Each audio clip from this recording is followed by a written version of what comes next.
Chers compatriotes, tôt ce matin du mardi 1er juillet 2025, les forces du mal se sont encore une fois de plus attaquées d'abord à la population, puis à certaines positions des forces de défense et de sécurité. Nous étions face à des attaques simultanées et coordonnées avec l'appui de sponsors dont leur présence a été avérée lors des attaques d'aujourd'hui.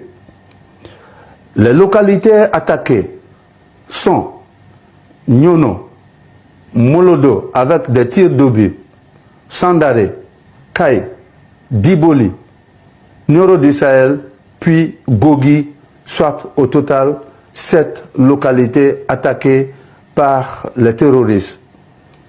La détermination et l'engagement des forces de défense et de sécurité ont permis de circonscrire les velléités terroristes visant à semer la panique, la peur et le désarroi.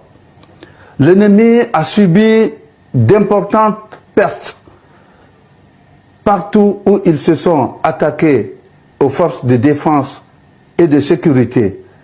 Le bilan provisoire fait état de plus de 80 terroristes neutralisés avec la récupération de véritables arsenals de guerre composés d'armes, de munitions, de radiotalqués, mais aussi avec des moyens roulants, dont beaucoup de motos et des véhicules.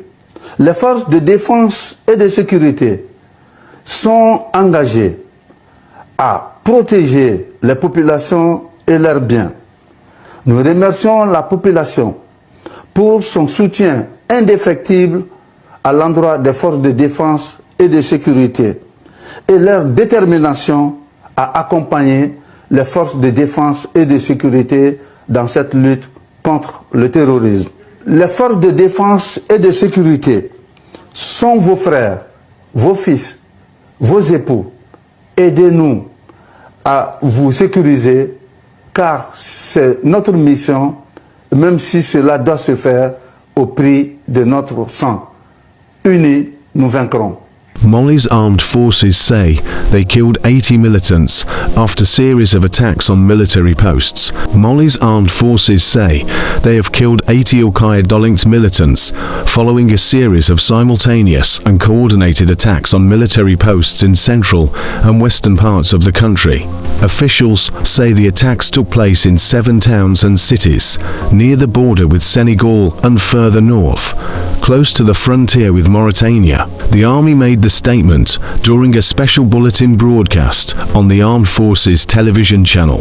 The jihadist Jamaat Nusrat al-Islam wal Muslimin IM group claimed responsibility for what it called coordinated and high-quality attacks and said it had taken control of 3 army barracks. Regional authorities in Kayes and Dioila introduced a 30-day overnight curfew on Tuesday due to attacks against positions in the Kayes region.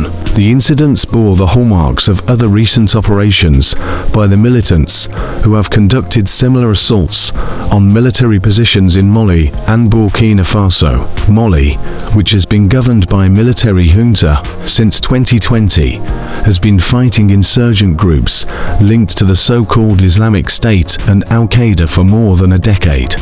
It's also been contending with a longer history of Tuareg-led rebellions in the north. In May, the head of the US Africa Command, AFRICOM, warned that the Sahel, which includes Mali, Burkina Faso and Niger, has become the epicenter of terrorism on the globe. General Michael Langley said, Islamist groups are looking to extend their reach to West Africa's coastline, allowing them to significantly boost their revenue through human trafficking, smuggling and arms trading. Like and subscribe for more information.